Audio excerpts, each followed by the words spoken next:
Hi everyone, this side Pooja. Once again, welcome to the channel Rise and Shine Commerce Hub.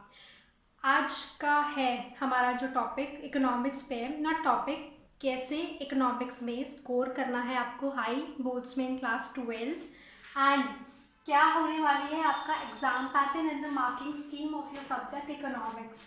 Alright, चलिए अब हम start करते हैं।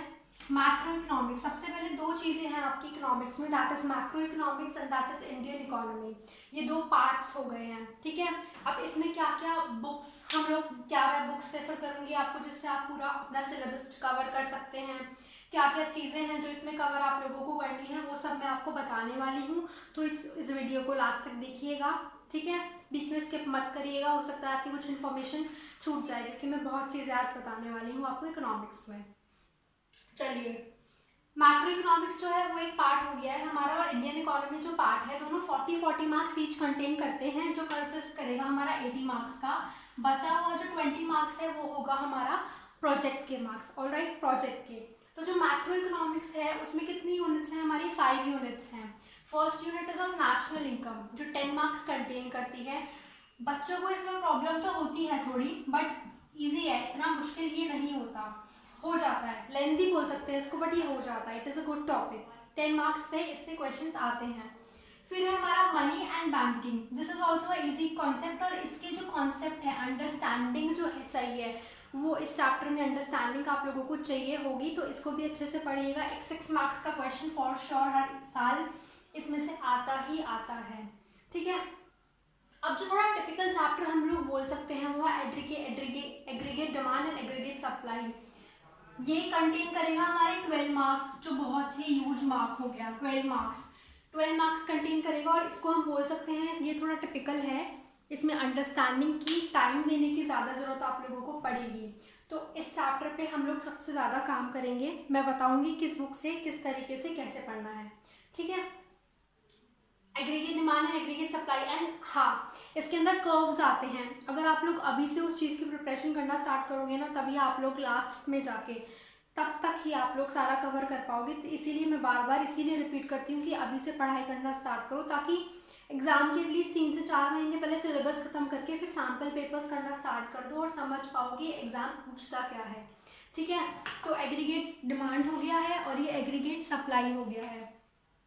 उसके बाद गवर्नमेंट बजट, बहुत ही इजी टॉपिक है, इजीली हो जाएगा, बहुत इजी है। मतलब बेसिक बेसिक चीज़ें बताते हैं इसमें बजट के बारे में, नॉर्मल जो आप लोग डेली न्यूज़ में सुनते भी रहते होंगे वो सब इसमें आएगा। एक 6 मार्क्स का क्वेश्चन आएगा इसके अंदर से, जो गवर्नमेंट बजट हो गया उसमें से। फिर लास्ट आ जाता है हमारा balance of payment and foreign exchange. Balance of payment बहुत ही अच्छा टॉपिक है, अंडरस्टैंडिंग इतनी ही नहीं है इसमें, इतना ज़्यादा टिपिकल नहीं है, समझ आ जाएगा। बट हाँ, इसी यूनिट का जो सेकेंड पार्ट है फॉरेन एक्सचेंज, जो कि ये है फॉरेन एक्सचेंज रेट, ये थोड़ा टिपिकल बन सकता है। इसमें से बहुत टिपिकल क्वेश्चंस आ जाते हैं, तो आपको इस पे ध्यान देने की बहुत ज़्यादा ज़रूरत है। मैं स्टार मार्क कर देती हूँ इस पे ध्यान देना है आपको, और aggregate demand and aggregate supply पे ध्यान देना है आपको। तो 16, 22 एंड नहीं, ये रहा 10, 16, 28, 634 एंड 640, तो ये हो गया हमारा 40 मार्क्स। Alright, Indian economy. अब मैं आप लोगों को सबसे पहले इंडियन इकोनॉमी ही पढ़ाना स्टार्ट करूंगी। क्यों? उसका रीज़न ये है कि इसमें पूरी है थियरी है पूरी, बहुत सारे डेटा आएगा। डेटा कैसा डेटा आएगा? ईयर्स का डेटा, कब न्यू इकोनॉमिक पॉलिसी आई, अलग अलग रिफॉर्म्स कब आए, 10 चीज़ें हैं, उनके डेटा है, ईयर्स हैं, वो आप लोगों को पता होने चाहिए। वो एकदम से आपको एंड मोमेंट पे टाइम नहीं मिलेगा उस चीज़ का।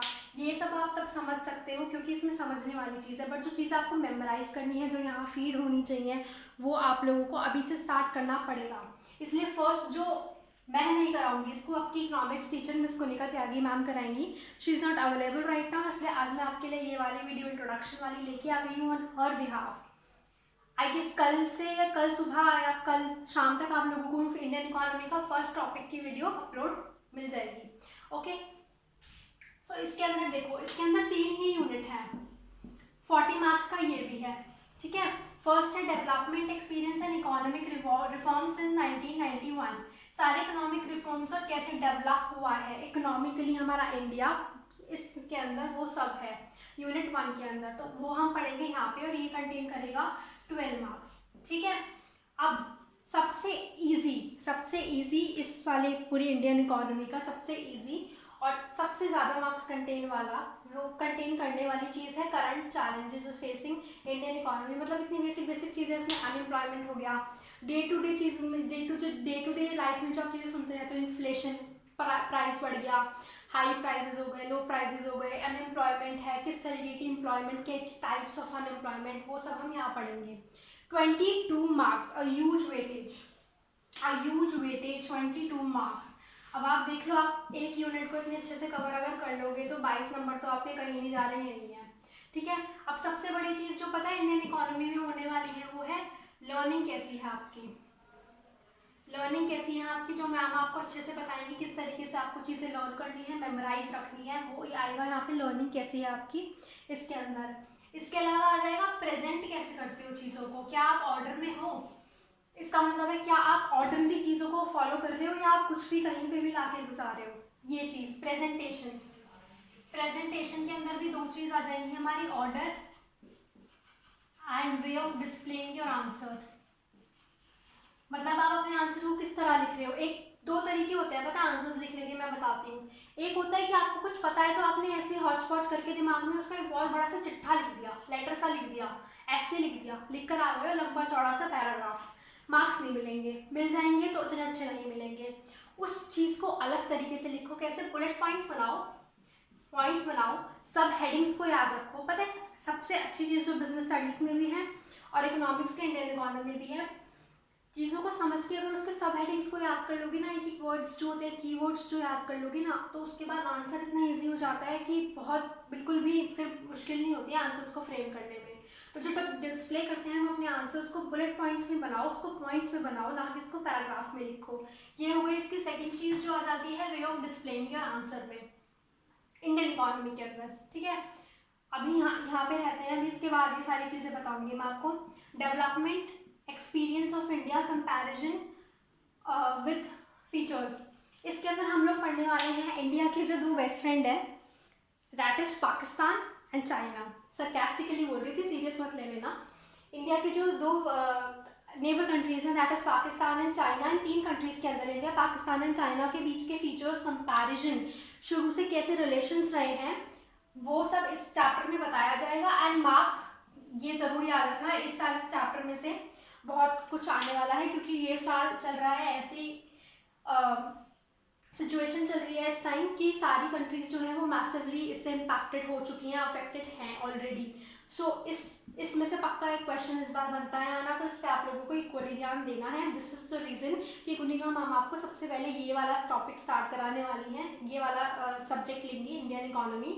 After this she will start with this. अगर आप लोगों की डिमांड होगी साइमल्टेनियसली ये दोनों चीज़ें आपको पढ़ा दी जाएंगी। डोंट वरी अबाउट दैट, जो डाउट्स हों, जो दिमाग में क्वेरीज आए बता दीजिएगा, या तो यहाँ पर या हमारे इंस्टाग्राम पेज कॉमर्स बस्ता पर आप लोग हमें फॉलो कर सकते हैं, आपकी क्वेरीज क्लियर की जाएंगी। सो 22 मार्क्स का ये ज़रूर करना है आपको, क्योंकि इससे प्रॉबिलिटीज़ बहुत ज़्यादा बनती है क्वेश्चन आने की, तो ये भी आपको क्लियर करना है। ठीक है, अब बुक्स के बच्चे बहुत पूछते हैं कहाँ से पढ़े, कौन सी बुक यूज़ करें, कहाँ से मार्क्स अच्छे आ जाएंगे। सो देखो, मैक्रो इकोनॉमिक्स के लिए तो बिल्कुल जैसे गीता या कुरान होती है ना, बिल्कुल अच्छे से घोट के पीने वाली, वो बुक ये है संदीप गर्ग। इससे बेस्ट बुक मैक्रो इकोनॉमिक्स के लिए नहीं हो सकती। मैंने भी किसी से पढ़ा था, I score 95 in economics. This is the best book for macro economics. Alright, अब इंडियन इकोनॉमी के लिए अब क्या चीज़ बेस्ट है आपके, एनसीईआरटी से बेस्ट कुछ नहीं है। आपके एनसीईआरटी से बेस्ट कुछ नहीं है, इसको तो आपको ज़रूर पढ़ना ही है। और किस तरीके से पढ़ना है, किस तरीके से प्रेजेंट करना है, वो सब आपको पढ़ाया जाएगा, वो आपको सब मैम बताएंगी। ठीक है, the way you have to present your answers, 10 चीज़ें होती है, कैसे लर्न करना है, कैसे मैम याद रखें चीज़ों को, डेटा। एक चीज़ और मेरे को रिकॉल अभी हुई है, डेटा। देखो, जो बच्चे इस बार डेटा नहीं लिख के आए हैं, हो सकता है उनको भी मार्क्स मिल गया हो, लेकिन जितना आप लोग डेटा लिख के आओगे ना क्वेश्चंस में, जितनी आप फिगर्स डाल के आओगे, मतलब किस साल में क्या हो रहा है, जो ग्रोथ थी अगर आता है कि कब कितने टाइम से बढ़ती हुई आ रही है, क्या परसेंट रेट्स हैं उसके, अलग अलग चीज़ों की जो डेटा है, जितना वो याद रखोगे उतना आपका आंसर क्या बनेगा, अट्रैक्टिव बनेगा। The examiner will be impressed by your presentation and your quality of answer. और वो क्वालिटी कैसे इंप्रूव होगी, वो इसी चीज़ से होगी, डेटा से, प्रेजेंटेशन से, कितना आपने लर्न करा हुआ है, कैसे आप उसको डिस्प्ले कर रहे हो और प्रेजेंट कर रहे हो। ठीक है, I hope I am clear with all what I am saying to you right now. ठीक है, ये सब हो गया है। बुक्स मैंने आप लोगों को बता दी है, मार्किंग आप लोगों को पता चल गया है, मेहनत आपको इस पे करनी है, aggregate demand supply foreign exchange को स्टार्टिंग से। और हाँ, जितने भी इसमें ग्राफ्स होंगे और कर्व्स होंगे उसकी आपको रिपीटेड टाइम्स प्रैक्टिस करनी है। जितना आप लोग अभी से प्रैक्टिस करोगे ना, उतना आप लोगों को चीज़ें तब तक क्लियर हो जाएंगी। और अपना टारगेट बना के आपको रखना है सेप्टेम्बर टू अक्टूबर तक आपका सिलेबस जो सारे सब्जेक्ट्स का, सारा भी तो नहीं, मैं बिजनेस या इकोनॉमिक्स का तो गारंटी आपको बोलूँगी, इतना तो आपको कंप्लीट करना ही है बिजनेस और इकोनॉमिक्स का, क्योंकि उसके बाद का जो टाइम है ना उसमें तो आपको रिवीजन करनी होती है। ये नहीं होता, कुछ बच्चे होते हैं जो उस टाइम पे समझते हैं, अगर उस टाइम पे करोगे ना तो बहुत सिलेक्टिव चीज़ें पढ़ के जाओगे और मार्क्स नहीं सिक्योर कर पाओगे। इसके बाद का जो टाइम होता है ना, वो रिवीजन का टाइम होता है, वो होता है रिव्यू करने का टाइम, किस चीज़ को, सैम्पल पेपर्स को रिव्यू करने का। ओके, सो ये सेशन आज यहीं एंड करते हैं हम। जल्दी आपको इकोनॉमिक्स की वीडियो मिलेगी जो कि कुनिका मैम ज़रूर जल्दी लेके आने वाली हैं। Alright, stay tuned with this channel for more updates. Thank you very much and like share and subscribe अगर आप लोगों को ये पसंद आया तो। Thank you.